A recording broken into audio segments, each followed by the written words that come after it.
जय जय रघुवीर समर्थ।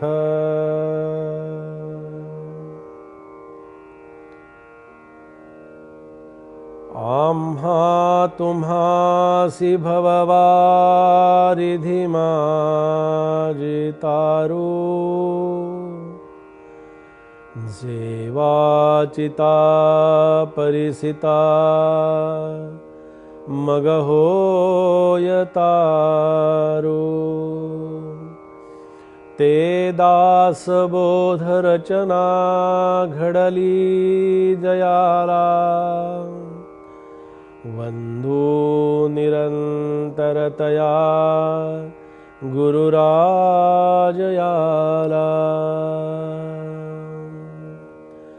श्रीराम समर्थ श्रीराम, ऐसा अंतरी नासला, काम क्रोधे खवळला, अहं भावे पालटला, प्रत्यक्ष दिसे श्रीराम।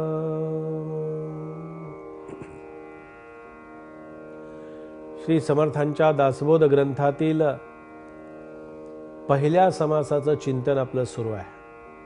या पहिल्या समासामध्ये समर्थांनी आता जे विचार आपल्या समोर मांडलेले आहेत, जे विचार समर्थ आपल्या समोर मांडतायत, समर्थांनी काय केलं की आधी सुरुवातीला भक्तीचं अधिष्ठान ठेवलं। भक्ती कशी असावी, काय असावी, कशी असली पाहिजे, आणि भक्तीमध्ये आपले कशा कमतरता राहते, त्रुटी राहते, याचं सगळं वर्णन समर्थांनी आपल्या समोर करून सांगितलं। आता समर्थांनी एक अशी सुंदर एक वचनं आपल्या समोर ठेवलेली आहेत की आम्हाला आमचा घात आम्ही कसा करून घेत असतो, आमचं खरं नुकसान, आमचा खरा घात, आमचं खरं दुःख आम्हीच कसं निर्माण करत असतो, हे समर्थांनी ते सांगितलं। आता वरवरचं बोलणं वेगळं असतं आणि आतमध्ये ते काहीतरी असलं की त्याचा परिणाम वेगळा असतो। आपण पाहिलं की राग आला, क्रोध आला, माणूस बोलून मोकळा झाला, आतमध्ये काही नसावं, पण तसं होत नाही। ऐसा अंतरी नासला, समर्थ म्हणाले की अशा ग्रंथाला किंवा त्या वचनांचा अभ्यास न करता, चिंतन न करता, मनन न करता, त्याचं आपण आत्मसात करण्याचा संकल्प न करता हा माणूस किंवा ही व्यक्ती जेव्हा मत्सरानं, तिरस्कारानं, आघातानं, वेगवेगळ्या अहंकारानं, अहंभावानं जेव्हा ती ग्रासून गेलेली असते, ग्रस्त झालेली असते, अशा ग्रस्त झालेल्या व्यक्तीला त्रस्तपणा सतत त्रास देत असतो। आम्ही प्रपंचामध्ये व्यस्त असतो, विचारांच्या मध्ये व्यग्र असतो, ग्रस्त असतो, आणि त्याच्यामुळे आमचं जीवन एकूणच सगळं त्रस्त झालेलं असतं। ही व्यस्तता आम्हाला त्रस्ततेकडे घेऊन जाते आहे। हा विचार आम्हाला आमच्या अनहिताकडे घेऊन जातो आहे। समर्थ रामाशी संवाद साधलाय बरं हा दासबोध, आपण विसरू नका। दासबोधाचं चिंतन आपण करतो आहोत।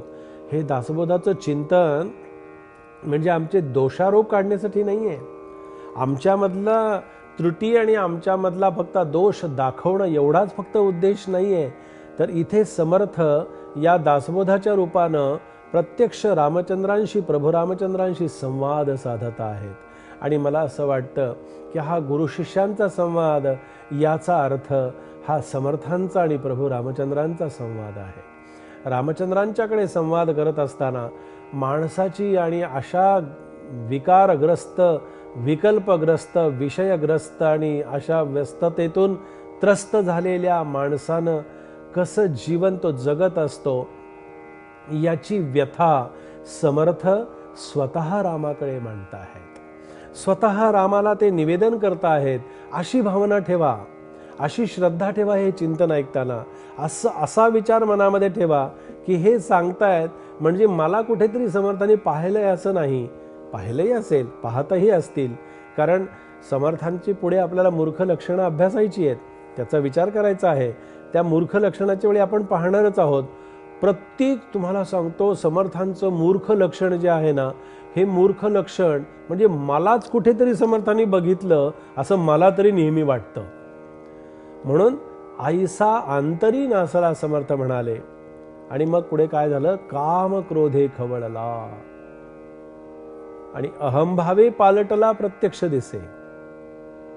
पालटला याचा अर्थ चांगल्या अर्थाने पालटला असा नाही.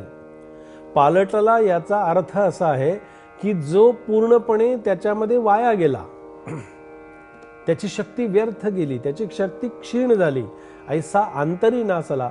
या सगळ्या विकारांनी, या सगळ्या विषयांनी तो त्रासल्यामुळे आणि ग्रस्त झाल्यामुळे काय असतं पहा, की मन हे निर्विषय आणि निर्वासन होण्यासाठी आपण नेहमी प्रयत्न करत असतो. हे निर्विषय आणि निर्वासन होण्यासाठी काय करावं, त्याच्यासाठी फक्त एकच पर्याय सांगितला आणि तो म्हणजे प्रार्थनेचा पर्याय सांगितला. प्रार्थना ही जीवनामध्ये आपल्याला विचार आणि विकारातून बाहेर काढण्यासाठी फार मोठी मदत करत असते बरं का. खूप सुंदर चिंतन समर्थांनी मांडलं. मन निर्वासन होण्यासाठी प्रार्थनेची आवश्यकता असते आणि ऐहिक सुखासाठी आपण नेहमीच जी प्रार्थना करतो ना, तीच प्रार्थनेचं फक्त स्वरूप बदलायचं आहे. म्हणजे मग आपल्याला अहंकार त्रास देणार नाही, अहंभाव त्रास देणार नाही. इथे समर्थांचा हा विचार लक्षात ठेवा की आपलं नुकसान, आपला घात, आपलं जे काही आहे ते आपण संकटग्रस्त का आणि कधी होतो, तर अंतरामध्ये, ऐसा अंतरामध्ये नासला. म्हणजे पहा, एखादं फळ असतं, थोडंसं देठापाशी खराब झालेलं असेल, आपण काय करतो, तेवढ्यापुरतं ते खराब झालेल्या फळाचा तेवढा भाग काढून टाकतो, बाकीचं फळ खाऊन टाकतो की नाही. आंब्याची आडी लावलेली असते पहा, आंब्याची आडी लावल्यानंतर त्याच्यातला नासलेला आंबा जो असतो ना, त्या नासलेला आंबा कोणी आमरसामध्ये तो मिसळत नाही. तो नासलेला आंबा पहिल्यांदा बाहेर काढतो, कारण आढीतला एक आंबा नासला की तो सगळे आंबे नासवण्याचा प्रयत्न करत असतो. म्हणून अशा आध्यात्मिक विचारांचा प्रभाव नसलेला आणि विचारांच्यावरती अविश्वास दाखवणारा जो आहे, हा आढीतला नासलेला आंबा जसा असतो ना, तशा पद्धतीचा असतो. म्हणून समर्थांनी सांगितलं की अहंभावे पालटला प्रत्यक्ष दिसे. आणि तो अहंभाव तो बदलण्यासाठी, त्याच्यातून बाहेर पडण्यासाठी हा समर्थांनी केलेला उपदेश आपण त्याचं चिंतन करावं आणि मनन करावं. याच्यासाठी आपण हे चिंतन इथं पाहिलेलं आहे. जय जय रघुवीर समर्थ.